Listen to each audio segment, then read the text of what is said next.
Buen día para todos. Nosotros somos estudiantes de la Maestría en Estándares Internacionales de Contabilidad y Auditoría, de la sección B, Grupo B1.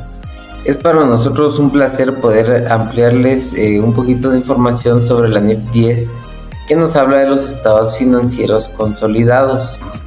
Los integrantes del Grupo B1 son Osvin Fuentes, Ashley Appien, Vania Bartolón, Gustavo Ramos, Keiner Fuentes y su servidor Fabián Ruiz. Para empezar a conocer de la norma, vamos a hablar del objetivo de la misma. Y la norma nos dice que el objetivo principal de esta es establecer los principios para la presentación y preparación de estados financieros consolidados cuando una entidad controla una o más entidades distintas. Para poder cumplir con el objetivo de la norma, esta nos da 5 lineamientos que son muy importantes. Y a continuación vamos a conocer cada uno de ellos. Primer punto, nos dice que requiere que una entidad que controla una o más entidades distintas, o sea, subsidiarias, presente estados financieros consolidados. Segundo, definir el principio de control y poder establecer el control como la base de la consolidación. Tercero, establecer la forma en que se aplica el principio de control para poder identificar si un inversor controla una participada y por ello debe consolidar dicha entidad. Cuarto, establecer que los requerimientos contables para la preparación de los estados financieros consolidados. Y por último tenemos que definir una entidad de inversión y establecer una excepción de consolidar ciertas subsidiarias de una entidad de inversión. El alcance de esta norma se limita a que una entidad que es controladora deberá presentar estados financieros consolidados. Esta norma nos indica que se aplicará a todas las entidades exceptuando a las siguientes.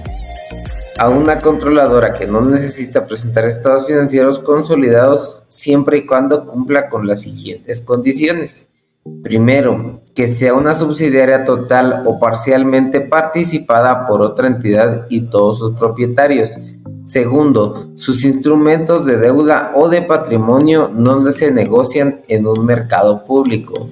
Tercero, no se registran sus estados financieros ni está en proceso de hacerlo en una comisión de valores u otra organización reguladora. Cuarto, su controladora final o alguna de las controladoras intermediarias elaborará estados financieros consolidados que se encuentran disponibles para su uso. Control. La norma nos dice que un inversor, independientemente de la naturaleza de su implicación en una entidad, en otras palabras, la participada, deberá determinar si una controladora mediante la evaluación de su control sobre la participada. Segundo, un inversor controla a una participada cuando está expuesto o tiene derecho a rendimientos variables procedentes de su implicación en la participada y tiene la suficiente capacidad para poder influir en esos rendimientos a través de su poder sobre esta. Dentro de lo que establece la NIF 10 estados financieros consolidados, pues nos dice que para determinar cuando un inversor tiene control sobre una participada basada en la satisfacción de ciertos criterios, los cuales son los siguientes: poder sobre la participada, asimismo exposición o derecho a rendimientos variables procedentes de su implicación en la participada, y la capacidad de utilizar su poder sobre la participada para influir en el importe de los rendimientos de los inversores. Asimismo, pues el inversor deberá tomar en cuenta los hechos y circunstancias al momento de evaluar si controla una participada.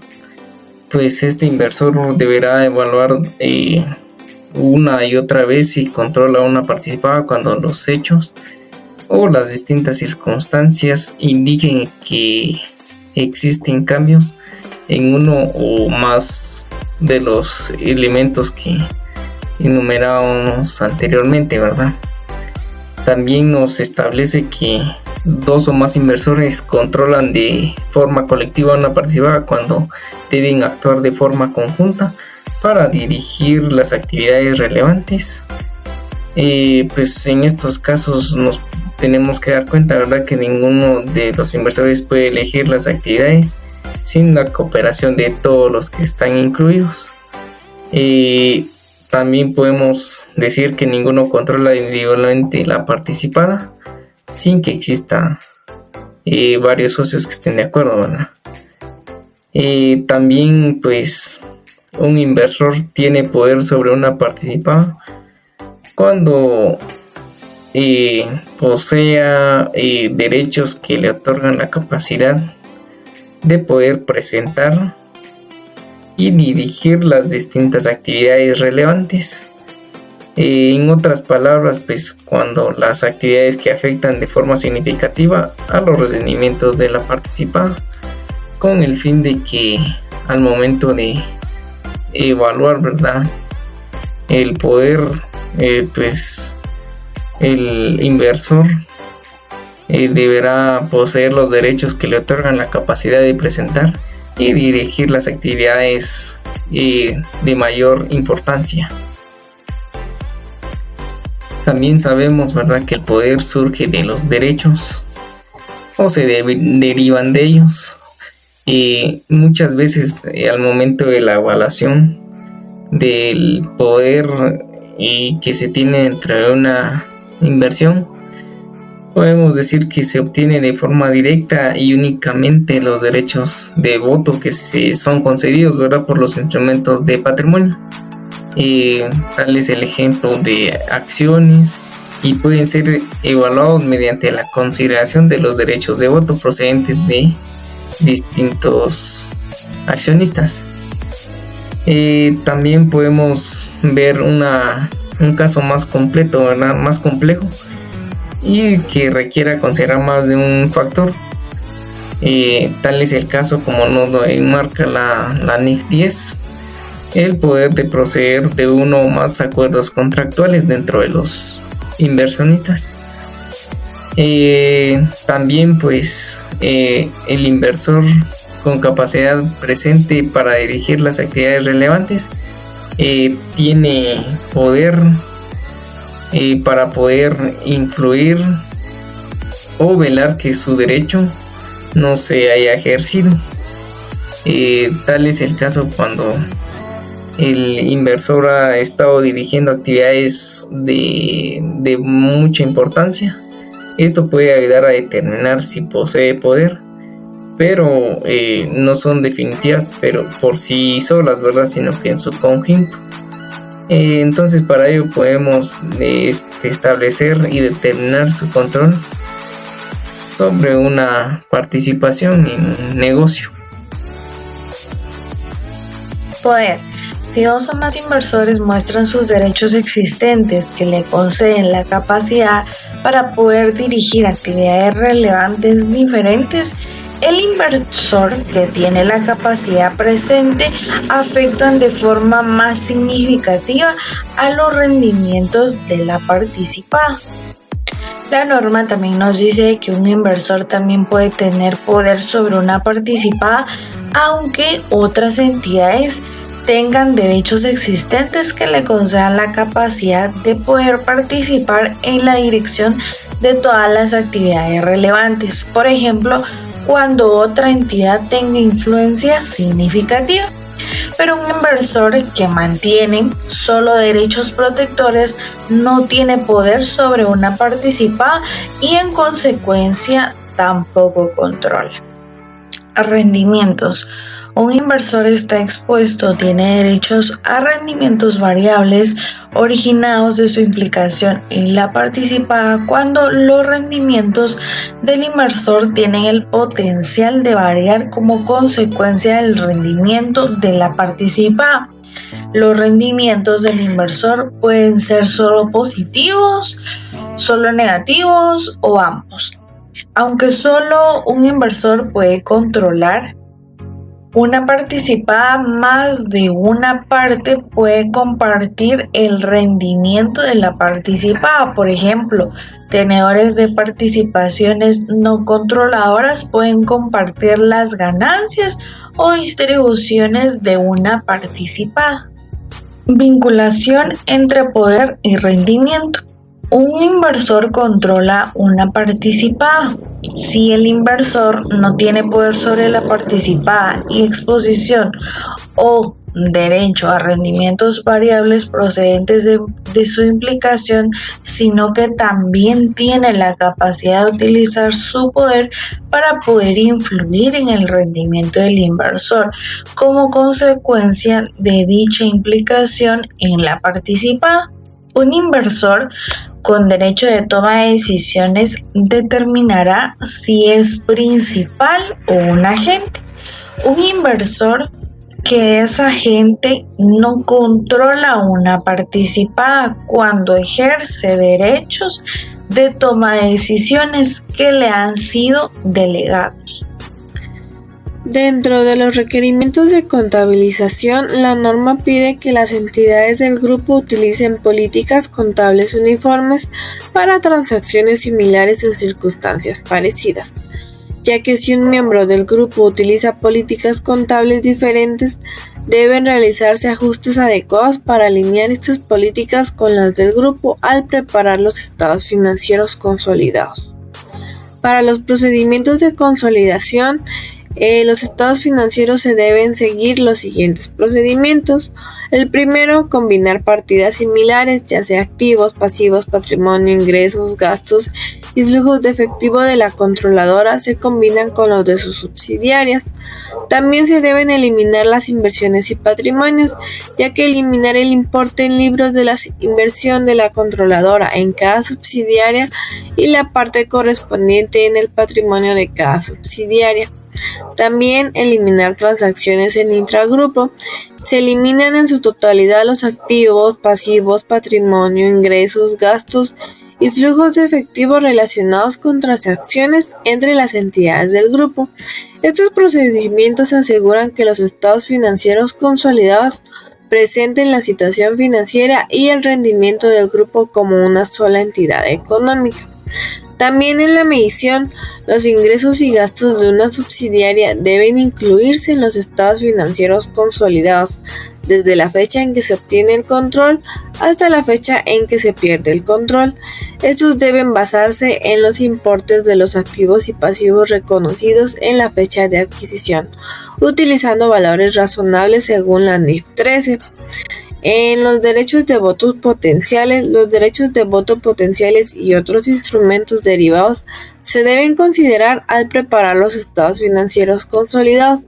Sin embargo, la proporción del resultado del periodo y cambios en el patrimonio asignados a la controladora y a las participaciones no controladoras se basarán en las participaciones en las propiedades existentes, salvo en circunstancias especificadas o donde el ejercicio eventual de estos derechos pueda ser relevante.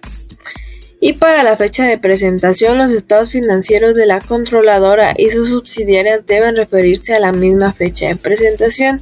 Si las fechas son diferentes, se debe elaborar información financiera adicional para ajustarla a la misma fecha de presentación, o bien ajustar los estados financieros más recientes de la subsidiaria por transacciones significativas hasta la fecha de los estados financieros consolidados, y la diferencia entre las fechas no debe superar los 3 meses.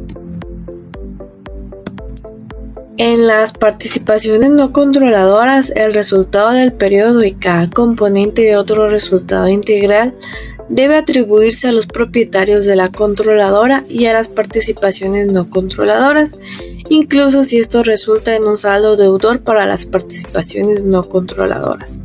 Además, cualquier cambio en la proporción mantenida por las participaciones no controladoras debe ajustarse en los libros para reflejar los cambios en la participación relativa en la subsidiaria, reconociendo así la diferencia directamente en el patrimonio.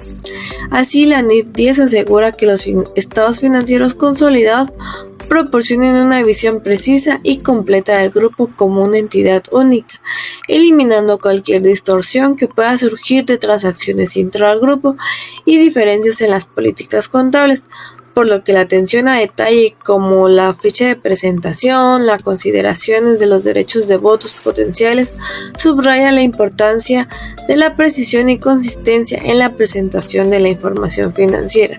Así también los fundamentos de las conclusiones son esenciales para comprender el propósito y la lógica detrás de cada requerimiento, lo que facilita una aplicación adecuada y consistente de la norma.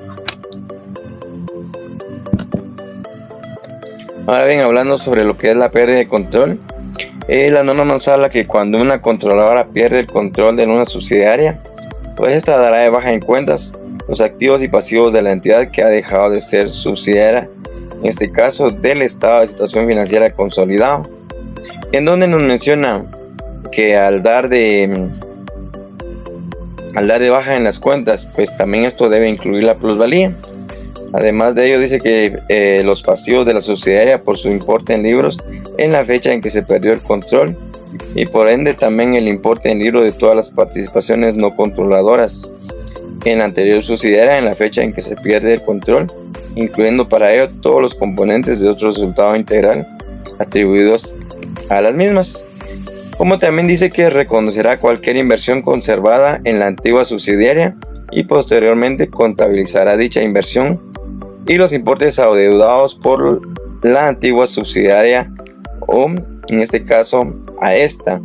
En este caso pues se reconocerá el valor razonable, que eso pues nosotros vemos en referencia con la NIF 13 de la contraprestación recibida, si la hubiera.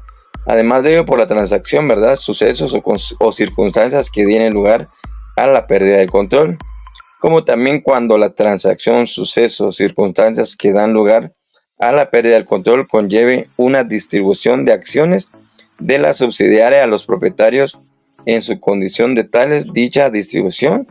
Y por último también nos habla que se da la inversión conservada en la que anteriormente fue subsidiaria por su valor razonable en la fecha en que se pierde el control, como también la reclasificación, en este caso el resultado del periodo, o transferirá directamente a ganancias acumuladas si se requiere por otra NIF los importes reconocidos en otro resultado integral en relación con la subsidiaria sobre la base descrita en el párrafo de nos habla la norma en el párrafo B99. Y por último dice que reconocerá la ganancia o pérdida asociada con la pérdida del control atribuible a la anterior participación controladora. También la norma nos habla de cómo debemos nosotros determinar si una entidad es una entidad de inversión. Para ello vemos tres aspectos. El primero dice que obtiene fondos de uno o más inversores con propósito de prestar a dichos inversores servicios de gestión de inversiones. También se compromete con sus inversores a que su propósito de negocio sea únicamente la inversión de fondos para obtener rendimientos por la apreciación del capital, ingresos de inversión. Y por último, mide y evalúa el rendimiento de prácticamente todas sus inversiones sobre la base del valor razonable. Sobre las excepciones a la consolidación que nos habla sobre entidades de inversión, la NIF 10 dice que una entidad de inversión no consolidará sus subsidiarias ni aplicará la NIF 3 cuando obtenga el control de otra entidad. En su lugar, una entidad de inversión medirá una inversión en una subsidiaria al valor razonable con cambios en resultados de acuerdo con la NIF 9. Una controladora de una entidad de inversión consolidará todas las entidades que controla. Y para ello pues nos enfocamos realmente en lo que la NIF 10 dice, ¿verdad? Sin embargo, la NIF 10 también contempla en este caso, ciertas excepciones a la consolidación y proporciona pautas muy específicas para determinar en este caso cuándo aplicar estas excepciones. Podemos mencionar algún ejemplo de ellas, que pues una entidad está estructurada con el propósito principal de facilitar la inversión en activos con el fin de obtener rendimiento de capital, intereses, dividendos u otros flujos de efectivo, y no con el propósito de presentar servicios o generar beneficios económicos de otra índole. También podemos mencionar sobre los inversionistas no tienen derecho a participar en la gestión de la entidad, como también las políticas de inversión están diseñadas para generar rendimientos a largo plazo mediante la gestión de los riesgos asociados con, en este caso, con la inversión. Entonces, hablando sobre lo que es la consolidación, la norma nos habla que sin prejuicio del requerimiento del párrafo 31, si una entidad de inversión tiene una subsidiaria que no es por sí misma una entidad de inversión y cuyo principal propósito y actividades son proporcionar servicios relacionados con las actividades de inversión de la entidad de inversión, deberá de consolidar esta subsidiaria de acuerdo con los párrafos 19 al 26 de la NIF, de esta NIF, y aplicará también los requerimientos de la NIF 3 para la adquisición de cualquier subsidiaria de este tipo. Y eso más que todo nos hace referencia a lo que es los requerimientos de contabilización para la consolidación. Continuando con la exposición, pues les voy a explicar acerca de un caso práctico de aplicación relacionada a la norma aplicada. Tenemos el enunciado: una empresa denominada controladora que compra el 100% de las acciones de otra denominada subsidiaria, cuyo patrimonio está conformada en la cuenta de capital y ha pagado por ellos montos iguales a su valor nominal y no existen cuentas pendientes por cobrar o pagar entre ellas. La empresa Bustamante S.A. tiene un capital de 150,000 quetzales conformados por 15,000 acciones valoradas a 10 quetzales cada una, de las cuales la empresa Rojas S.A. ha adquirido el 100% de las acciones, pagando por cada acción 10 quetzales, que es igual a su valor nominal. El 31 de diciembre, el saldo que representa sus balances general son los siguientes. Acá a este lado izquierdo podemos ver el balance de la empresa Rojas S.A. con su estado de situación financiera. Del lado derecho podemos ver a la empresa Bustamante S.A. con su estado de situación financiera, cada una con su representación de cuentas, ¿verdad? Con el capital que cada una la está conformada. Dentro de esta nosotros tomamos en consideración que, analizando el contenido de los balances tanto de la empresa Mavila S.A. como de la empresa Bustamante, se puede determinar lo siguiente: que la empresa Rojas S.A. tiene contabilizado en el rubro de inversiones la cantidad de 150,000 quetzales, monto que ha pagado por la adquisición del 100% de las acciones de la empresa Bustamante S.A. El capital de la empresa Bustamante S.A. asciende a 150,000 quetzales, que es el monto que corresponde al total de la emisión de acciones, siendo en este caso el 100% de propiedad de la empresa Rojas S.A., que pagó por cada acción al igual que su valor nominal. La empresa que conforman la controladora y una subsidiaria, por tanto, deben proceder a consolidar sus estados de situación financiero para ser presentados como uno solo, por lo que deberán utilizar los procedimientos señalados conforme a la presente NIF. Para tal, elaboramos la siguiente hoja de trabajo, la cual les voy a presentar a continuación. Acá les estoy presentando lo que es la hoja de trabajo de consolidación de los estados financieros de las empresas Bustamante S.A. y Rojas S.A. Para poder entrar en contexto podemos encontrar lo siguiente. En las dos primeras columnas de la hoja de trabajo se ha considerado los saldos de los balances de las empresas Rojas S.A. y Bustamante S.A.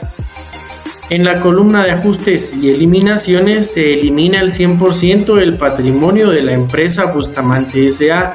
debido a que es el mismo porcentaje que mantiene la empresa Rojas S.A. Luego tenemos que la eliminación se realiza contra el rubro de inversiones de la empresa Rojas S.A., que a la fecha de la presentación del estado de situación financiera tiene un saldo de 150,000 quetzales, que es continuidad de pago de las acciones de la empresa Bustamante S.A. a Rojas S.A.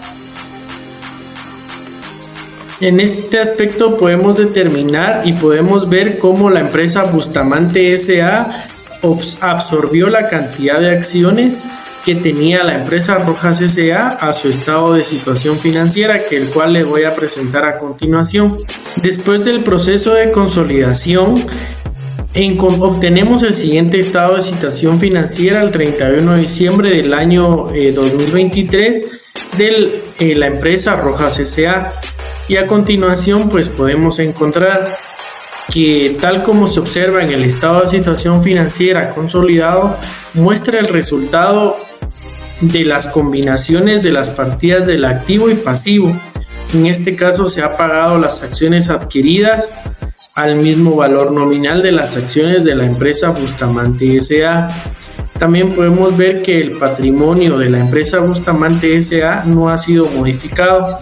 Al haberse adquirido el 100% de las acciones de Rojas S.A., no existe el rubro de intereses minoritarios debido a que no se cuenta con otros accionistas.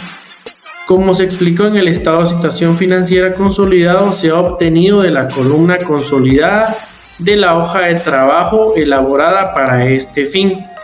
Pues para todos, compañeros, pues este es un pequeño caso práctico, espero lo hayan comprendido. Y licenciado y compañeros, muchas gracias por su atención. Espero que no tengan dudas después de haber explicado este caso práctico.